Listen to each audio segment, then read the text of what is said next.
All right, we're starting. We have our voting list number 13 before us. It has 2 pages. There's about 20 bills. I think one of the bills was skipped in subcommittee, so we will indicate that when we get there. We will start with House Bill 4. Mr. Vice Chair. Thank you, Madam Chair. House Bill 4, as amended, prohibits an executive branch agency in Baltimore County from banning or regulating the sale of coffee in conjunction with a career exploration and development activity directed at or organized by students with individual education programs. I move the amendment. Second. And I just want to note, Madam Chair, that this is the same bill that this committee passed out last year. All right. Thank you. And the amendment's been moved and seconded. What does the amendment do exactly? I'm sorry. I heard you say the bill. Sure. Well, I spoke to the amendment as it was amended, but the amendment limits the scope of the bill to activities involving students with individualized education programs. So it just limits the scope of the program. All right. Is there a vote on the amendment? I'm sorry. It's already been moved and seconded. All those in favor of the amendment say aye. Aye. Any opposed? All right, on the bill as amended. So moved. Second. Moved and seconded. Any questions? Seeing none, all those in favor of the bill as amended say aye. Aye. Any opposed? All right, that's unanimous. House Bill 158, Delegate Barnes. Thank you, Madam Chair.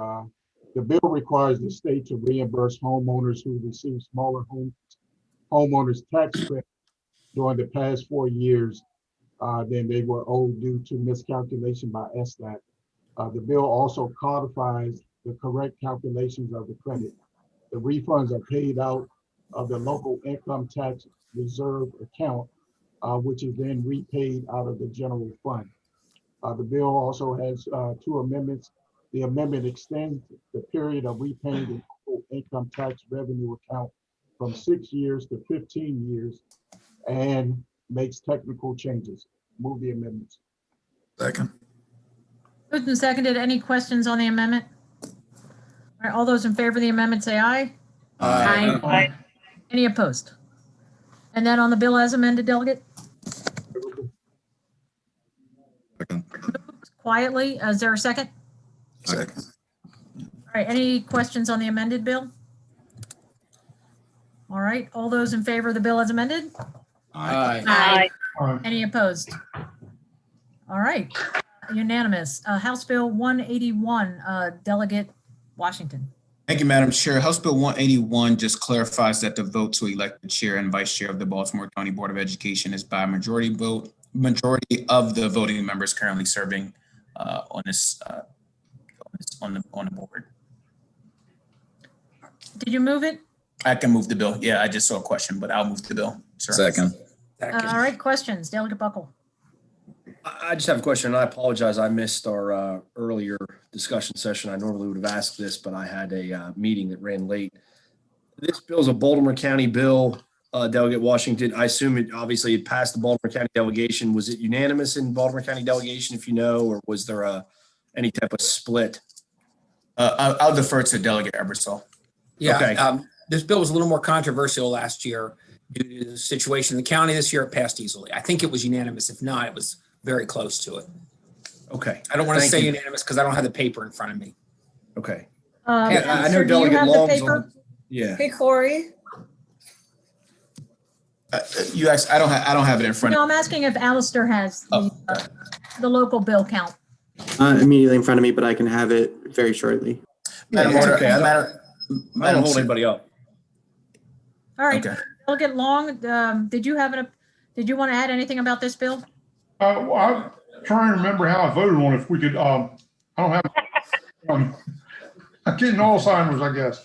I'd just like to check if we get that accurate. Okay, Alistair's going to look for this list. We'll hold this one for the moment, but we will come back in this voting session. Thank you. That work, Alistair?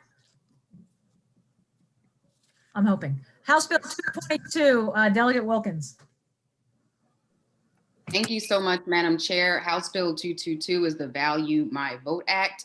As a reminder, we heard this bill earlier during the legislative session. This is the bill that ensures a specific process around the right to vote for incarcerated individuals.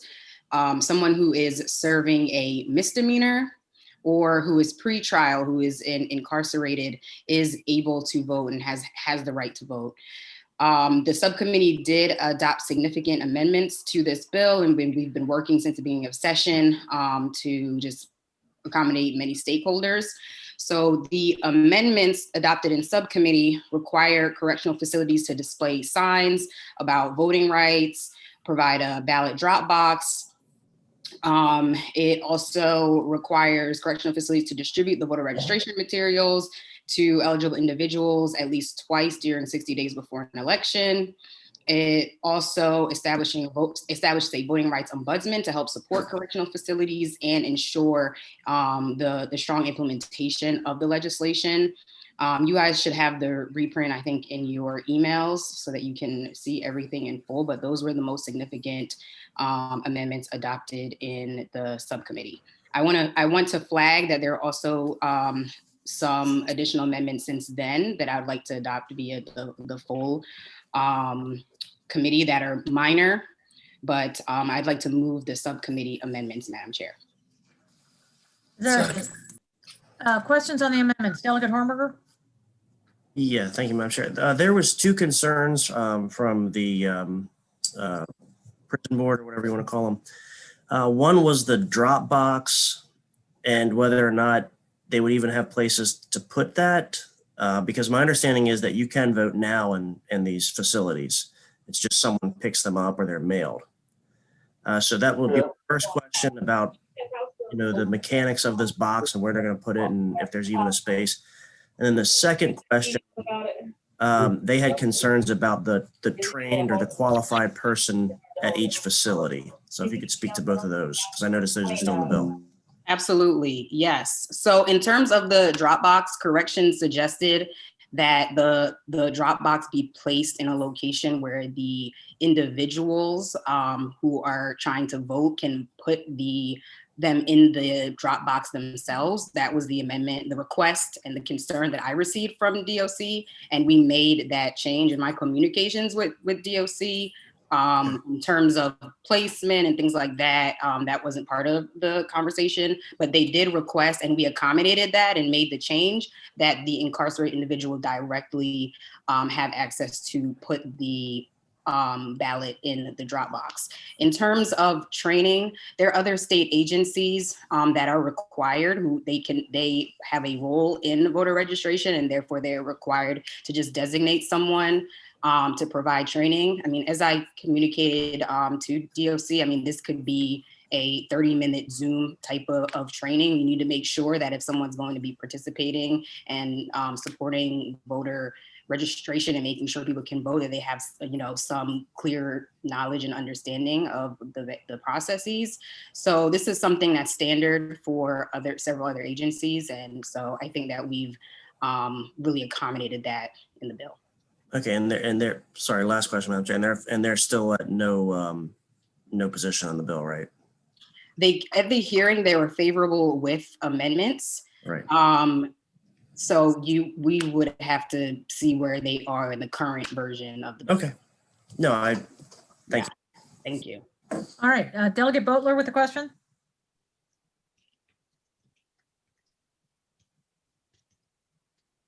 Yeah, thank you, Madam Chair.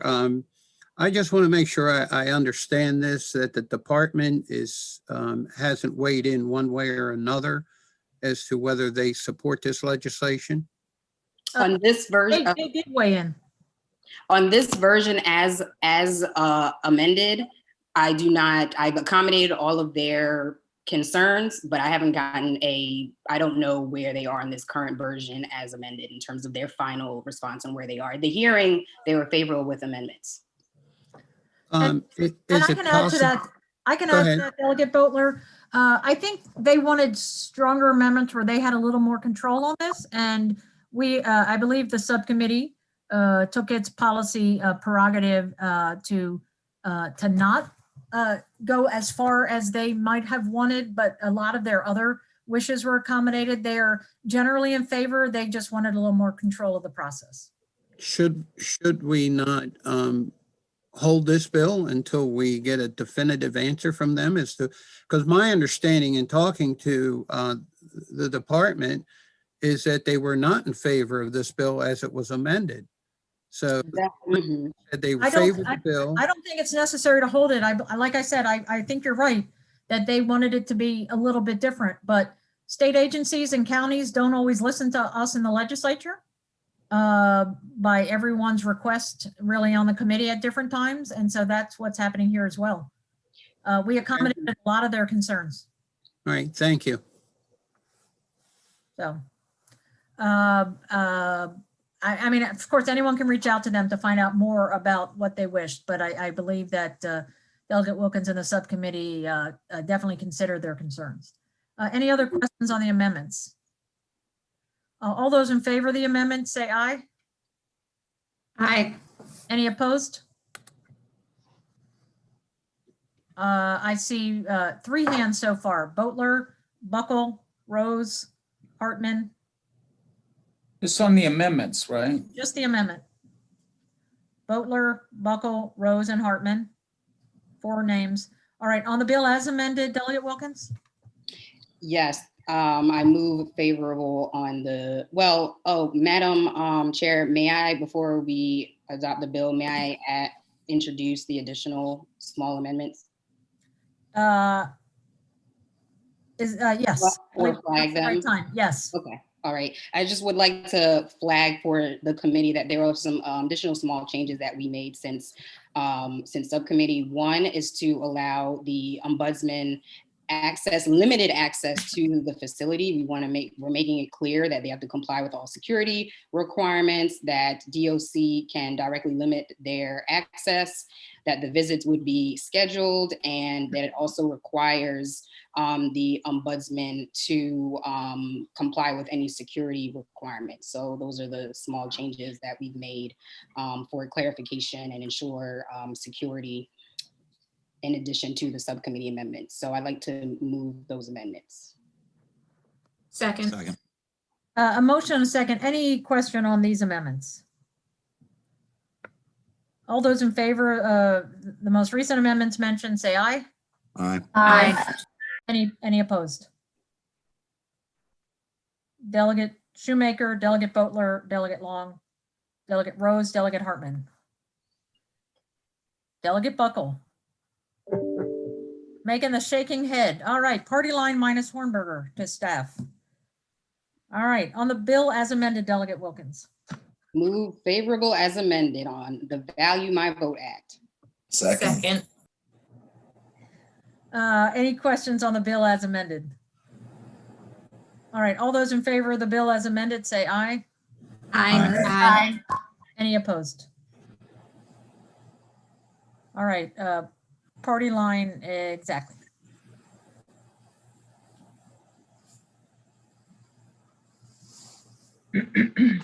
All right, great. Give me a moment as I switch my phone. All right, can people hear me? Yes, without the echo too. Yes, without the echo, thank you. I have to, just to make you feel bad, Delegate Lukey, I'm going to go visit my mother in the hospital right now. So that's why I'm driving right now. Well, now I feel That's bad why and I I'm hope your mom driving. feels better. Thank you. All right. On the next bill we have is House Bill 337, Delegate Lukey. Thank you, Madam Chair. House Bill 337 is a bill that expands the vendor collection credit for the sales and use tax specifically for businesses that essentially exist to treat people in jobs. The original fiscal note was a little over $200,000. We amended it per note caps to bring the fiscal note down to $100,000 to cap this at $100,000. So I move the amendment. Is there a second? Second. Any questions on the amendment? Because I can't see faces, Delegate Washington, if someone can just tell me if anyone's hands are up. And then if there are no questions on the amendment, all those in favor of the amendment say aye. Aye. Any opposed? There are no hands up. Thank you. All right, on the bill as amended, Move favorable. Second. there's been a motion and a second. Any new questions? No. All right, all those in favor? Aye. Any opposed? There's nobody opposed. All right, thank you, Delegate. Mr. Vice Chair. All right, House Bill 468. Delegate Washington. You're doing a great job. House Bill 468 alters the process that occurs before the Baltimore County Board Nominating Commission recommends nominees to the governor for the County Board of Education. Rather than having to hold 3 public meetings for a vacancy, it is a single vacancy, only 1 public meeting held. The public meeting must be broadcast live, online, and recorded on the board's website. There are no amendments on this bill, and I move favorable. Second. Any questions? No questions. All right, thank you. All those in favor of 468? Aye. Any opposed? 1 opposed, Joe Boatler. Joe Butler. Thank you. Now I think it's a good time to go back to 181. Alistair, can you report on what that vote count was in delegation on 181? Yes, it was unanimous except for 2 excused absences. Okay. I move favorable on the bill, Madam Chair. Second. The motion and a second on 181. Any questions? There are no Thank you questions. for that consideration. Thank What's you. that? I just said thank you for that consideration to confirm. Of course. It just had my name on it. I know what you're up to. Delegate Buckle, of course, always. All those in favor of 181? Aye. Any opposed? All right. Thank you. Sounds unanimous. House Bill 530, Delegate Patterson. Thank you, Madam Chair.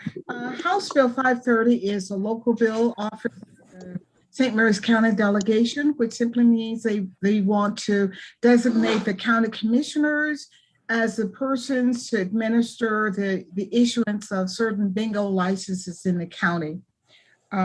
It was unanimous in the subcommittee. Move favorable. Second. Any questions? All right. All those in favor of House Bill 530? Aye. Any opposed? There are none opposed. Thank you. House Bill 571, Delegate Barnes. Thank you, Madam Chair. This is a local bill. The bill allows the county to abate overdue property taxes for a dwelling owned by a disabled active duty service member, disabled veteran, or surviving spouse. Move the bill. All right, I've heard a motion and a second. It's an active. All right, any questions? Delegate Hornberger has a question. All right, go for it, Delegate. Just, I understand continuity and everything, but this is a really great bill. Or other jurisdictions about the time. Yeah, right now, this is just a local bill in Montgomery County. We want to see how it works. Okay. Are there Delegate Lasanti has a question. Delegate Lasanti, you have a question? Yeah.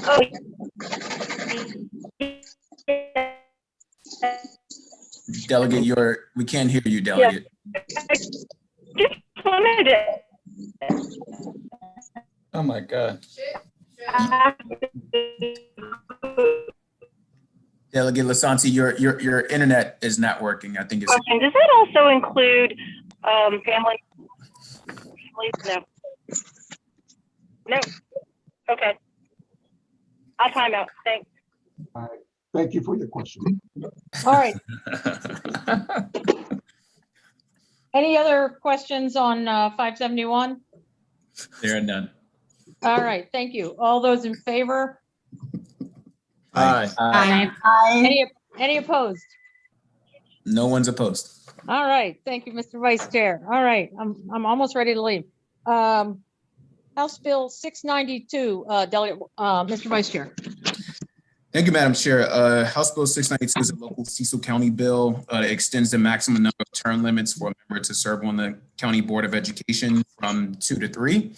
It also increases the compensation for a board member from $5,000 to $100,000, and we move favorable on that. Second. Would the First Lady of Cecil County like to second that? Yes, I would like to strenuously second. Count for more strenuously. All right. Any other For questions? the public, it's only 5,000. So. Any other questions on 692? If not, all those in favor of 692 say aye. Aye. Any opposed? There's no one opposed. Thank you. House Bill 752, Delegate Lutke. Thank you, Madam Chair. House Bill 752 simply extends the sunset of the food donation income tax credit pilot program by 2 years. Move favorable. Second. All right. Any questions on that bill? No questions. All right. All those in favor of House Bill 752 say aye. Aye. Any opposed? All right. Sounds good. House Bill 981, Delegate Barnes. Thank you, Madam Chair. This is another local bill, Prince George's County. This bill requires a limited auction in the county that occurs before the regular tax sales to be limited to vacant and abandoned property. The bill also requires a person to forfeit money paid to the county if a person was not eligible to participate in the limited auction. There are two amendments. Amendment requires participants in the limited auction to be employed in the county, and the change of effective date is to July 1st. Move the amendment. Second. Any questions on the amendment? No questions. All right. With no questions, all those in favor of the amendment say aye. Aye. Any opposed? All right, on the Bill bill as as amended. amended, It's been properly moved. it's been moved and seconded. Any questions? No questions. All those in favor say aye. Aye. Any opposed? All right. Moving right along.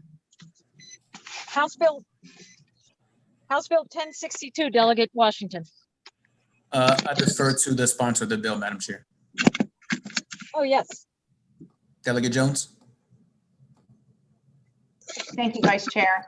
HB 1062 codifies the recommendations of the Student Data Privacy Council 2020 report. It updates definitions and creates reporting requirements for schools to ensure the digital tools are that are being used are public knowledge. It updates definitions based on the council's recommendations to keep up with current technological advancements. It also creates a reporting requirement for schools to ensure transparency. And in addition, the bill extends the council for an additional 4 years to help implement the recommendations and continue to study best practices for student data privacy. And there are 3 amendments. Amendment number 1 is technical. Amendment number 2 clarifies the definition of operator for purposes of Student Data Privacy Council. And amendment number 3 specifies best practices for Student Data Privacy Council and extends a reporting deadline, MSDE, for the student data governance. I move the amendments. There you go. Second. All right, amendments have been moved and seconded. Any questions? No questions. All right, thank you. All those in favor of the amendment say aye. Aye. Any opposed? No one's opposed. All right, awesome. Okay, on the bill as amended, Delegate Jones. I move favorable. Second. My bad, All right, it's Julie. been moved. It's been moved and seconded. Any questions? All right, hearing none. All those in favor? Aye. Any opposed? All right, sounds unanimous. All right, thank you, Delegate Jones. All right, House Bill 1179, Delegate Barnes. Thank you, Madam Chair. Another local bill. This bill allows the county or a municipal corporation in the county to grant a property tax credit to a hotel or residential development project. Move the bill. Second. Is there a second? Moved and seconded. Any questions? All those in favor? Aye. Aye. Any opposed? All right, sounds unanimous. House Bill 1180, Delegate Barnes. Thank you, Madam Chair. The bill expands the area All around. right, I will too. Oops, sorry. That's okay. Did you want to say anything else? No. We give a speech. Just want to make sure you're happy. The bill expands the area around BWI Marshall Airport, where a county may provide a property tax credit to owner-occupied property.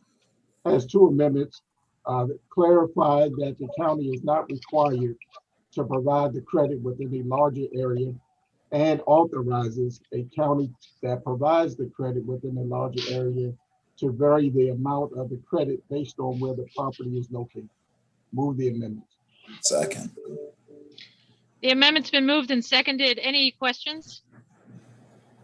All right, all those in favor of the amendment say aye. Aye. Any opposed? Move the bill. All right. as amended. All right, Second. the amended bill's been moved and seconded. Any questions? All those in favor say aye. Aye. Any opposed? No All one right. opposed. Yep. Thank Yes, you. there are. Hello. Oh, I'm sorry. Long. Delegate Long is opposed. So is Delegate Rose. Wait. So Okay. is Delegate Rose. All right. Hold on. Okay, everybody, one person at a time. I got it. Okay. Delegate Boatler, Delegate Long, Delegate Shoemaker, Delegate Hartman, Delegate Rose, Delegate Buckle. Party line minus Hornberger. My man Hornberger, that's what I'm talking about. Stick with me, man. All right. House Bill 1219, Delegate Barnes. Thank you, Madam Chair. This is another local bill. The bill requires a notice to be notice sent to property owner before a tax sale to be sent by a certified mail. Move the bill. Second. Any questions? All right, all those in favor of the bill, say aye. Aye. Any opposed? No opposed. No one's opposed. Thank you. House Bill 1222, Delegate Barnes. This is another local bill. The bill requires a notice sent to a property owner before a tax sale to include a itemized list of the charges due. Move the bill. Second. Moved and seconded. Any questions? All right, all those in favor say aye. Aye. Any opposed? All right. I believe House Bill 1254 was held in subcommittee, so we'll move on to House Bill 1279, Delegate Lukey. Madam Chair, House Bill 1279 reforms the Regional Institution Strategic Enterprise Zone Program, also known as the RISE Zone Program. Originally created in 2014, the RISE Zone Program turns out to have been a bit of a mismatch in terms of its incentives for the goals it was actually intended to achieve.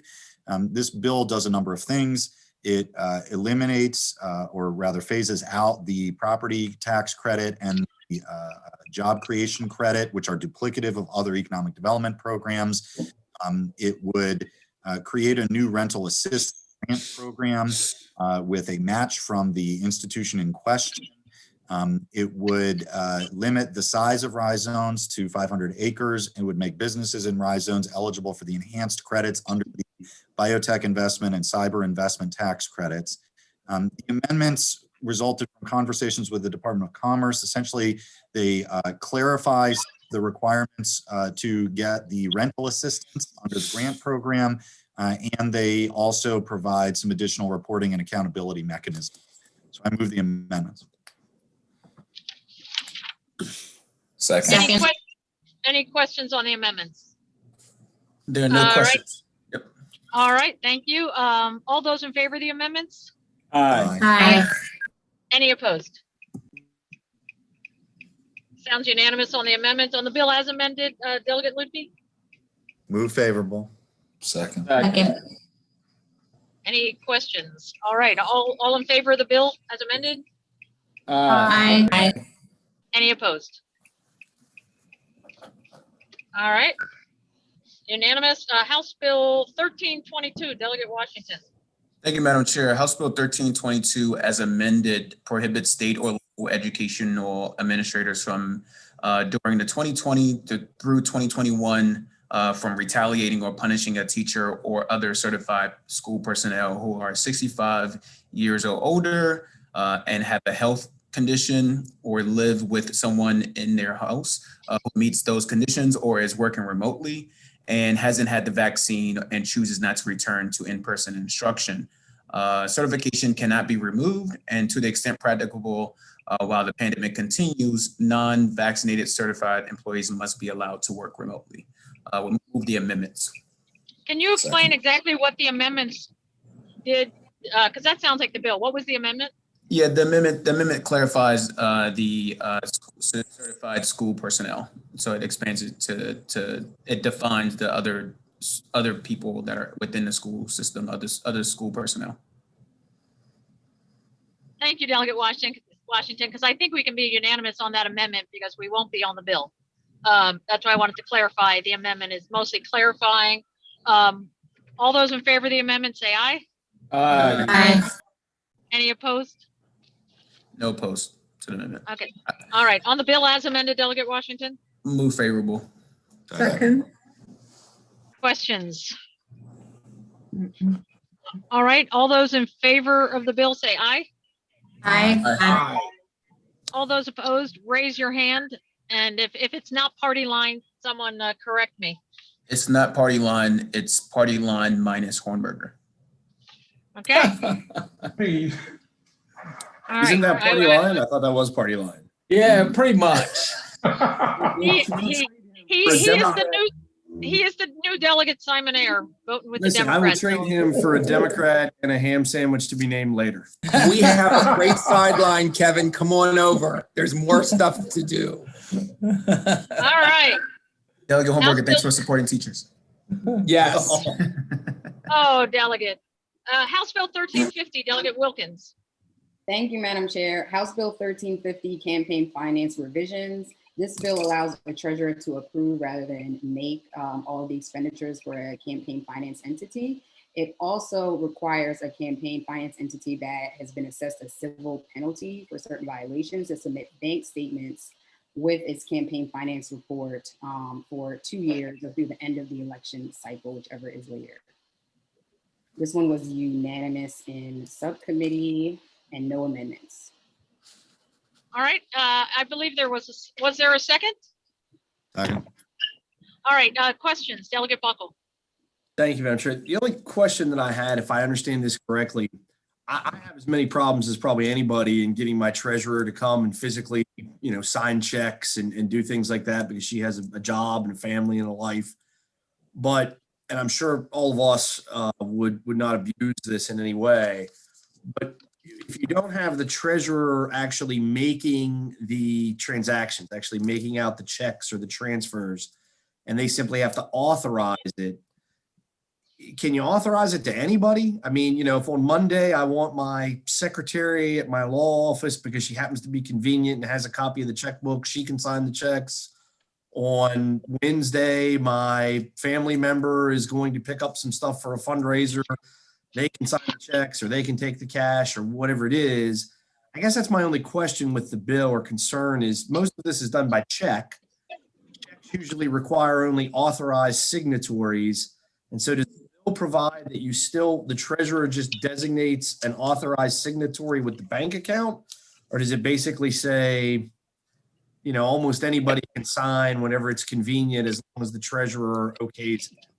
Yeah, that's a great question, Delegate Buckle. And I think that the way that many campaigns work are perhaps a bit more modern and utilize more than checks. So let me just broaden your question a little bit more first. For example, a lot of times you're doing reimbursements in terms of someone, you know, buys the water for your fundraiser who's not the treasurer, and you're reimbursing that person. Some campaigns are allowed to have cards, and so utilizing that card as well, but making sure that it must be approved by the treasurer is the goal of this bill. When it comes to the signing of checks, I'm going to defer to Stan to see if there's any considerations around that. But this bill is really bring us more into what is really realistic, which is that the treasurer is not always the person who's able to make the transaction. It's trying to just make it so that others can be approved to make a transaction as well. Yeah, and I would just add about the checks issue. I actually asked the state board about that, and their view is that if this bill passes, it wouldn't just be anybody who could sign the checks. It would have to be somebody whose name was actually on the campaign's bank account. So the treasurer could add somebody else's name to the account, and then that person then could be able to sign checks for the campaign. But it couldn't just be anybody.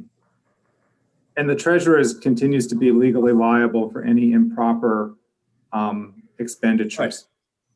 Right. Okay. Well, thank you for that information. I appreciate it. All right, the bill was moved and seconded. If there's no other questions, all those in favor of the bill? Aye. Any opposed? Yeah, there are a couple opposed. It is Buckle, Boatler, Hartman, Rose. Is that it? Just those four names? I'm just confirming for the vote counters. Yeah, All right. No one else raised a hand, so, yep. Okay, thank you so much. Next, Delegate Wilkins, House Bill 1351. Thank you, Madam Chair. House Bill 1351, campaign finance contribution through third-party payment processor, transfer to campaign account. This bill requires a campaign finance entity to initiate a transfer of a contribution that's made through a third-party payment processor to their campaign account within 7 days after the contribution is made. So if you recall, this is the bill that whether you have a PayPal or a Venmo or other type of service, if it does not automatically transfer into your bank account, you must do so within 7 days. This bill, I'm sorry, I apologize. This bill did have amendments. The amendments allow the State Board of Elections to include this in terms of one of the civil penalties for violation. And it also clarifies that the campaign finance entity may only make expenditures from the campaign account, and just clarifying some language there to make sure that it's clear. And in particular, the amendment, I'm sorry, that's what you were just explaining was the actual amendment? Yes, that's what the amendments do. I see a question, but I can move the amendments if you'd like, Madam Chair. Please move. Please do. I move the subcommittee amendments. Second. All right, I heard some seconds before and after your move. Delegate Hornberger, go ahead. Yes, I just had a question. Most of the donation-centric platforms are already doing this. Correct. An automatic transfer within a certain specified amount of time. My question is, if not for me, but if someone has a PayPal account, they've got 40 grand sitting in it, it was permissible up until this bill to continue to have that money in PayPal and be able to do transactions. When the bill passes, are they grandfathered? Do they have to transfer that over within 7 days? How does that work for existing accounts that don't do this? Because right now on a disclosure, great question, you would submit 2 different bank account transaction logs, and that's perfectly fine. I would recommend that that person, they will have some notice with this bill that they transfer those funds over into their campaign, their official campaign bank account, and then continue to do so within 7 days. Does that answer your question? Not really. I think that was partial, Stan. Okay. What happens to people who already seemingly hold money into their PayPal accounts? They'll need to, when this bill takes effect, they need to move it over within 7 days. It's not going to retroactively affect, like if you had money in your account and we're not moving it over within 7 days before this bill takes effect, that this is not going to affect them. But once the bill takes effect, if you've got money sitting in there, you need to move it over within 7 days. Could this be amended to include a notice from the Board of Elections to every candidate, letting them Yeah, know that this is coming if we do this? Yeah, that's where I was going with this. I could tell. Okay.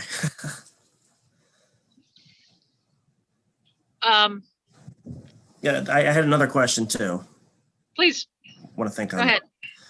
with the nature of banking. For example, I have a Charles Schwab bank account. It only exists in the internet. There's not a brick and mortar location. So if I decide in the future that I purely want to use ActBlue or I purely want to use Antidote or whatever, can that be my designated permanent, because there's a lot of banks now that are just completely virtual. Interesting.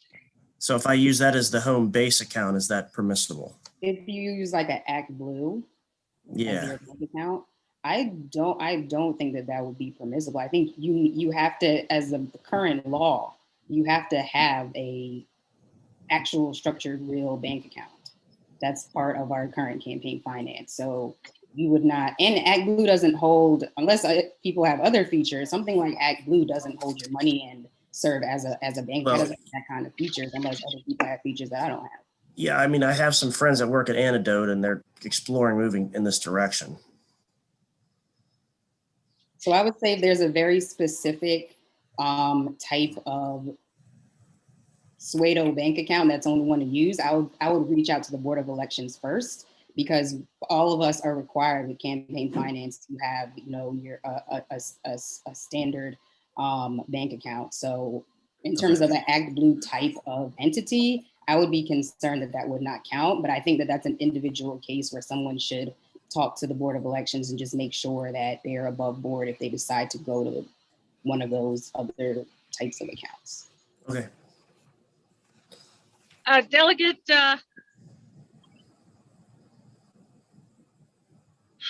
Can I just can clarify, the law actually says that the bank account has to be in a financial institution. So that's a requirement of the law. Right. so that's already current law. Yeah, Okay. but I have a Charles Schwab bank account. It has no brick and mortar locations. They issue me checks. They're based out of Las Vegas, Nevada. That sounds like a standard bank account. I thought you were saying using an ActBlue as a bank account. An online bank account, that sounds to me like a regular bank account. But I think that we're getting a little bit off of the bill. That's current law in terms of the type of bank account you have to have. And I just encourage anyone with questions about does this count as a bank account, to just make sure you reach out to the Board of Elections and double check before moving into that. Okay, thank you. All right. Mr. Chair, or Madam Chair, whoever's. Yes, go ahead. So I think notification might not be enough. I mean, we're all here, but there's lots of people who have run who are not really paying much attention to what goes on in their accounts. Could we make it effective at the next reporting period? Because then everybody's looking for that information, when it's time to report, and making that. Delegate Ebersole, I think that's an interesting suggestion too. It's just that. Can we, since we're working on this bill, can we special order this bill for purposes of possible amendments? Delegate Wilkins, you okay with that? Totally fine. Okay, cool. So we'll hold this bill for now, and then we'll move on to the next bill. Was that 1350, Delegate? We're on 1351 now? That was 1351. I don't know if any. 1352. Apparently I muted myself. Okay, Madam Chair, we special ordered that last bill. Excellent, thank you.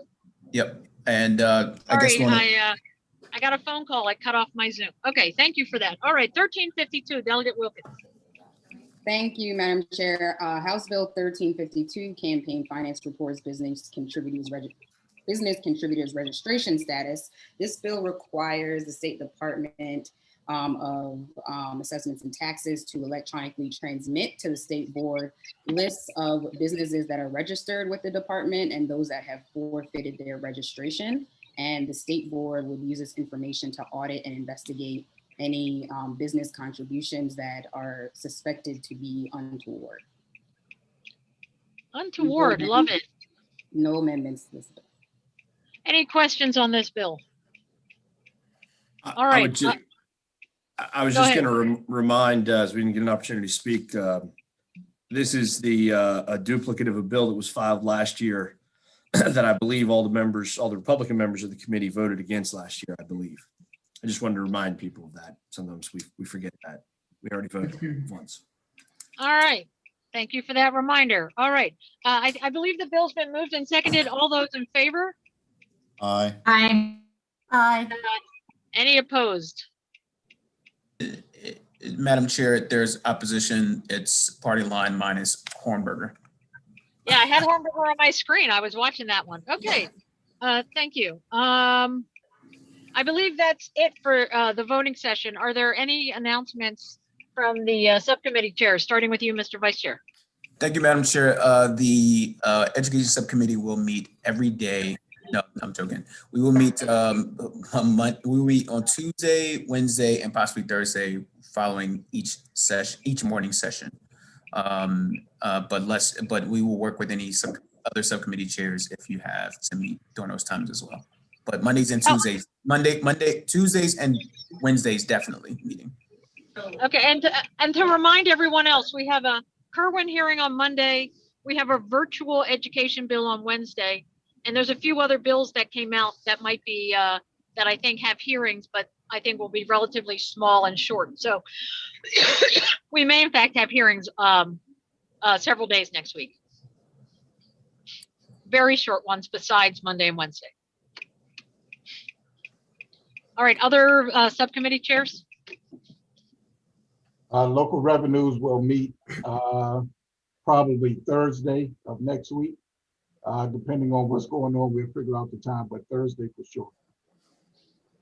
Sure. Revenues will also likely have multiple meetings next week, but for now, if members could pencil in Tuesday the 16th at noon, and we will get a bill list to you as soon as possible. Early childhood will have a meeting. We'll dance carefully around the others, probably Tuesday or Wednesday. All right, I noticed that the three men jumped ahead of the two ladies. Delegate Patterson, Delegate Wilkins. Thank you. Racing and gaming, stay posted, please. Delegate Wilkins. Hi, everyone. Election Law Subcommittee will definitely meet next week, likely earlier in the week. So just stay tuned, please. And yeah, just a reminder to everyone, obviously, since it's our last week before crossover, that there would be that quick voting at different times. So just stay tuned to your email and make sure your office is letting you know exactly when we're coming up to a vote. All right. If there's nothing else for the good of the order, hope everyone has a good weekend. Thank you. All right. All righty. Goodbye.